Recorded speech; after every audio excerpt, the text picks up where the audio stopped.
Hello everyone. இந்த வீடியோல நம்ம விஸ்காசிட்டி அப்படிங்கிற ஒரு ப்ராப்பர்ட்டி பத்தி தான் பார்க்க போறோம். ஸோ இது வந்து லிக்விட்ல இருக்கிற ஒரு இம்பார்ட்டன்ட் ப்ராப்பர்ட்டி. ஸோ இது வந்து நம்ம டெக்ஸ்ட் புக்ல குடுத்துருக்கிறது தான். Most of the fluids offer resistance towards motion. So இதில் என்ன சொல்லியிருக்காங்க அப்படின்னா, மோஸ்ட் ஆஃப் த ஃப்ளூயிட்ஸ் அது ஃப்ளூயிட்ஸ்னா இதில் லிக்விட்ஸும் வரும், கேஸஸும் வரும். ஸோ இது வந்து மூவ் பண்ணும்போது ஒரு ரெசிஸ்டன்ஸ் வந்து ஆஃபர் பண்ணுது. A picture force acts at the pointed surface when a fluid moves relative to the solid or when two fluids move relative to each other. This resistance to fluid motion is similar to the friction produced when a solid moves on a surface. So நம்ம எல்லாருமே தெரியும், நம்ம சர்ஃபேஸில் வந்து move ஆகும்போது நமக்கு தரையில் வந்து பார்த்தோம்னா நமக்கு ஃப்ரிக்ஷன் வந்து இருக்கும் அப்படிங்கிற கான்செப்ட் வந்து நம்ம படிச்சிருப்போம். ஸோ பட் ஃப்ளூயிடில் வந்து ஃப்ரிக்ஷன் இருக்குமா அப்படிங்கிறத வந்து எக்ஸ்பிளைன் பண்ண போகிறோம். ஸோ இந்த விஸ்காசிட்டி எக்ஸ்பிளைன் பண்ணுறதுக்கு நம்ம வந்து வெசலில் லிக்விட் எடுத்துப்போம். இப்போ இந்த வெசலை வந்து நம்ம லிக்விடால் ஃபில் பண்ணிட்டோம். ஸோ இந்த லிக்விடை வந்து 3 லேயராக பிரிச்சுக்கோம். ஸோ இது வந்து அப்பர் லேயர், இது மிடில் லேயர்,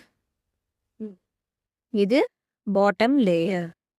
ஸோ இதில் ஃபர்ஸ்ட்டு நமக்கு அப்பர் லேயர் தான் ஃப்ளோ ஆகும். நமக்கு தெரியும் இந்த அப்பர் லேயர் தான் வந்து இட் போஸ் ஃபாஸ்டர். பட் அதே ஃபாஸ்ட்டு இந்த மிடில் லேயர் போகுமா அப்படின்னா இல்லை. ஸோ இப்போ இந்த மிடில் லேயர் மூவ் ஆகும்னா இந்த அப்பர் லேயர் வந்து இதை ட்ராக் பண்ணணும். ஸோ இந்த அப்பர் லேயர் வந்து இந்த மிடில் லேயரை வந்து ஏறும். அட் த சேம் டைம் இந்த மிடில் லேயரும் வந்து இந்த அப்பர் லேயரை வந்து பேக்வேர்டாக எடுக்கும். So the internal friction existing between these layers of a moving fluid is viscosity. So இதுதான் வந்து இன்டர்னல் ஃப்ரிக்ஷன் அப்படின்னு சொல்லுவோம். ஸோ இந்த லேயர்ஸ்க்கு இடையில ஒரு இன்டர்னல் ஃப்ரிக்ஷன் இருக்கு.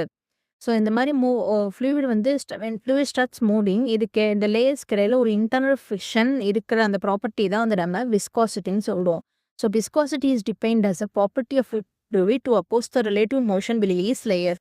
ஸோ நம்ம இதில் பார்க்குறோம் இல்லையா, அந்த மிடில் லேயரால் அவ்வளோ ஈஸியாக மூவ் பண்ண முடியாது. அதே மாதிரி இந்த பாட்டம் லேயர் மேலே 2 லேயர்ஸ் இருக்குது. ஸோ அதாலையும் அவ்வளோ ஃபாஸ்ட்டாக அப்பர் லேயர் மாதிரி வந்து டக்குன்னு மூவ் ஆக முடியாது. Because this 2 layers will offer some resistance. So அப்போ இந்த ஒரு ப்ராப்பர்ட்டி பேர் தான் வந்து விஸ்காசிட்டி அப்படின்னு சொல்லி சொல்கிறோம். தேங்க்யூ.